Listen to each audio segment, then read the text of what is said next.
नमस्कार। हरियाणा की 10 सीटों का रिजल्ट आ चुका है। 10 सीटों में कौन विजयी रहा, किस प्रकार से रहा, कितने वोटों से रहा, ये जानेंगे। देखते हैं, तो बने रहिए। तो सबसे पहले यदि बात अम्बाड़ा की करें तो अम्बाड़ा में हम देखें तो वरुण चौधरी, ये थोड़ा पीछे का है, वरुण चौधरी जो है यहाँ इलेक्शन को जीत चुके हैं। बंतो कटारिया बीजेपी की कैंडिडेट थी और वरुण चौधरी यहाँ पर कांग्रेस के कैंडिडेट थे, और यहाँ पर वरुण चौधरी जो है इलेक्शन जीत चुके हैं।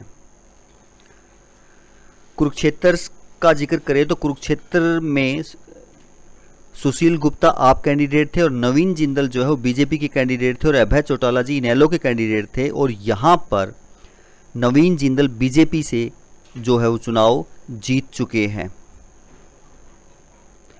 कुरुक्षेत्र के बाद यदि हम बात सिरसा की करें तो सिरसा से कुमारी सैलजा कांग्रेस से और अशोक तंवर जी जो है वो बीजेपी से थे, और यहाँ पर कुमारी सैलजा जो है वो बहुत अधिक मतों से जो है वो इलेक्शन को जीत चुकी है। 2,68,497 मतों से वो जो इलेक्शन जीत चुकी हैं। अब यदि करनाल की बात करें तो करनाल से मनोहर लाल खट्टर जी और कांग्रेस से दिव्यांशु बुद्धि राजा जी, वीरेंद्र मराठा एनसीपी से, तो यहाँ पर बीजेपी से चौधरी मनोहर लाल खट्टर, या हम कह सकते हैं कि जीत चुके हैं चुनाव को। करनाल के बाद यदि हम हिसार की बात करें तो हिसार से जयप्रकाश जी कांग्रेस से, रणजीत चौटाला जी बीजेपी से, नैना चौटाला जेजेपी से और सुनैना चौटाला जो हैं वो INLD से जो है इलेक्शन लड़ रही थी। जयप्रकाश जी यहाँ चुनाव जीत चुके हैं जो कांग्रेस के प्रत्याशी हैं।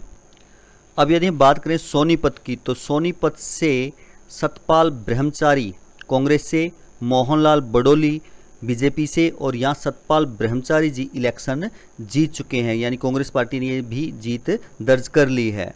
सोनीपत के बाद यदि बात रोहतक की करें तो रोहतक से कांग्रेस से दीपेंद्र हुड्डा, बीजेपी से अरविंद कुमार शर्मा, यहाँ से दीपेंद्र हुड्डा जी जो हैं वो इलेक्शन जीत चुके हैं, यानी ये सीट कांग्रेस की तरफ जा चुकी है।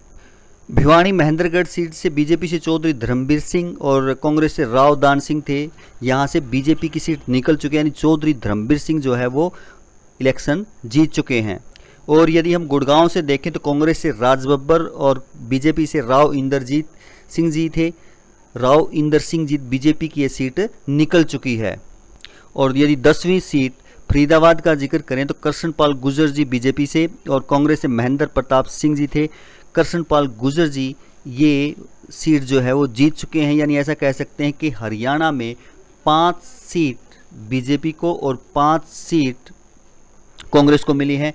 अगर यदि 2019 में देखें तो 10 की 10 सीट यहाँ बीजेपी ने जो है वो जीती थी, यानी यहाँ हम कह सकते हैं बीजेपी को बहुत नुकसान हुआ है। तो आशा है ये जो रिजल्ट है ये आपको अच्छा लगा होगा हरियाणा का, कि हरियाणा ने दोनों को, कांग्रेस और बीजेपी को 50-50 पर जो है ला करके छोड़ा है। नमस्कार, धन्यवाद।